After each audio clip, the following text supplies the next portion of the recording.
Hello everyone, welcome to DJ School of JCRT Jharkhand. My name is Mohammad Ejazul Haq and today we will read a poem from English textbook Daisy for class 6.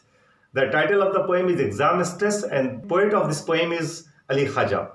First of all, we will read the poem. After that, we will understand the meaning and the message of the poem. Exam stress. Exams, pain in the neck. I have beaten all my nails. I am a nervous wreck. My books all piled up, towering on my desk. I smell so bad and look grotesque. Stress building up. Will I fail? It's tangible now. It's like I'm in jail. Trapped inside my own head. With the stress of it all, I'm overfed.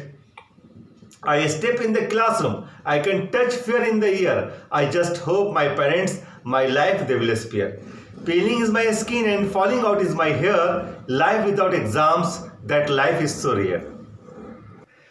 Exams stress poem Ali Khwaja द्वारा लिखी गई है। अली ख्वाजा जो कि एक creative writer हैं, creative poet हैं। उन्होंने 30 से ज़्यादा किताबें लिखी हैं। बंजारा एकेडमी के वो फाउंडर हैं। बंजारा एकेडमी कर्नाटक, बेंगलुरु कर्नाटक में।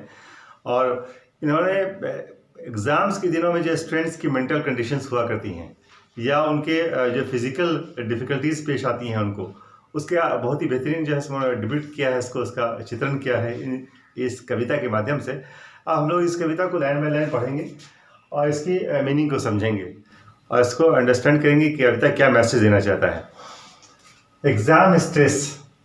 Exams pain in the neck. परीक्षा इम्तहान पेन इन द नेक।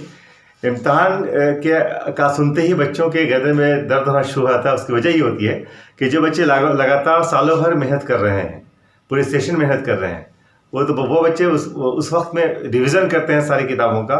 और जिन बच्चों ने सालों भर पढ़ाई नहीं की, एग्ज़ाम का जब वो सुनते हैं तो उनका जो है वो किताबों की तरफ देखना ज़्यादा हो जाता है उनका। और किताबों पर झुक करके जब वो देखते हैं तो उनके गर्दन में दर्द होना शुरू होता है। तो exams pain in the neck.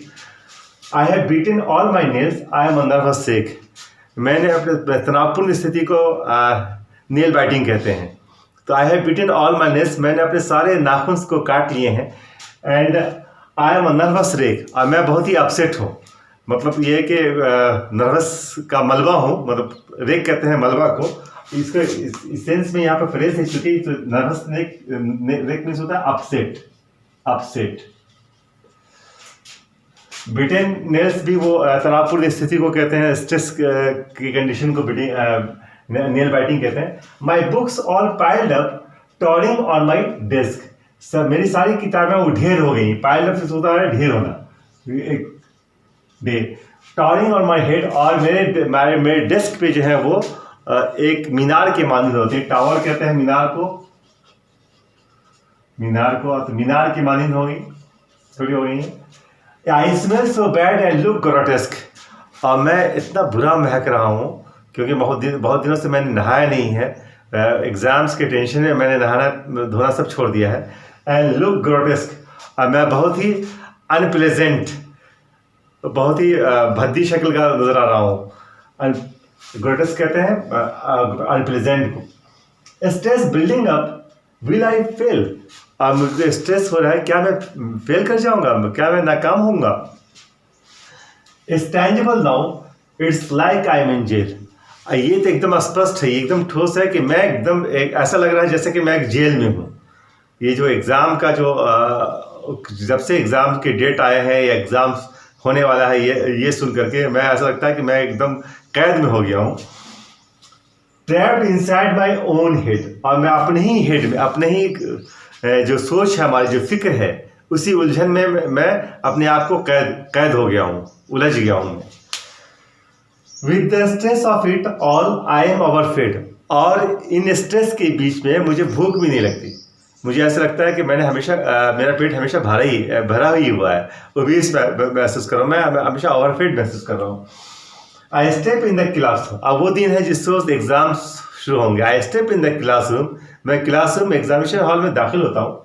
I can touch fear in the air, और ऐसी स्थिति हो गई है, मेंटल कंडीशन हमारी हो गई है कि मुझको लगता है कि जो मैं क्लासरूम में एग्जामिनेशन हॉल में फेयर को, जो कि एब्स्ट्रैक्ट है, उसको हम लोग देख नहीं सकते हैं, उसको अमूर्त है, वो उसको ऐसा लगता है कि हवा में पूरा वो उसको हम छू सकते हैं, उसको वो मूर्त रूप में वो आ गया है मुझे। I just hope my parents my life they will spare. मैं बस ये आशा करता हूँ कि मेरे पिताजी सिर्फ मेरी जान छोड़ देंगे। My life they will spare, मेरी जान सिर्फ छोड़ देंगे। Peeling is my skin and falling out is my hair. मेरे स्किन्स छिल रहे हैं और मेरे बाल गिर रहे हैं, झड़ रहे हैं। Life without exams, that life is so real. और एग्जाम्स के बिना जिंदगी, ऐसी जिंदगी तो बहुत ही नायाब, बहुत ही दुर्लभ है। इस कविता के माध्यम से जो हमारे ये अली ख्वाजा ने बहुत ही बच्चों की जो मेंटल जो कंडीशंस हैं उसका बहुत ही खूबसूरत जो है डिपिक्शन किया है। और आमतौर पे ये होता उन बच्चों के साथ है या उन विद्यार्थियों के साथ है जो पूरे सेशन में, जो उनका एक सेशन होता है, एजुकेशनल ईयर का जो सेशन होता है, उसमें पूरे सेशन में एक प्रोग्राम के हिसाब से अपनी रूटीन वाइज वो अपना पढ़ाई नहीं करते हैं। जब एग्ज़ाम के टाइम के जो प्रोग्राम अनाउंस हो जाते हैं और उस वक्त में उनकी पढ़ाई शुरू होती है, तो उनको ये मेंटल कंडीशंस उनके लिए ज़्यादा होती है। आमतौर पे तो एग्ज़ाम्स सबके लिए एक दुखदाई और एक बहुत ही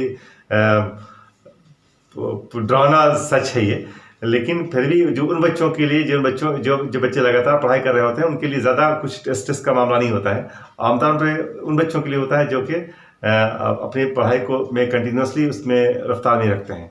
तो हमें चाहिए कि अपनी पढ़ाई को हम साल भर जारी रखें ताकि ये कंडीशन जो अली ख्वाजा ने बयान की एग्ज़ाम स्ट्रेस की, वो हम तक ना हो। धन्यवाद।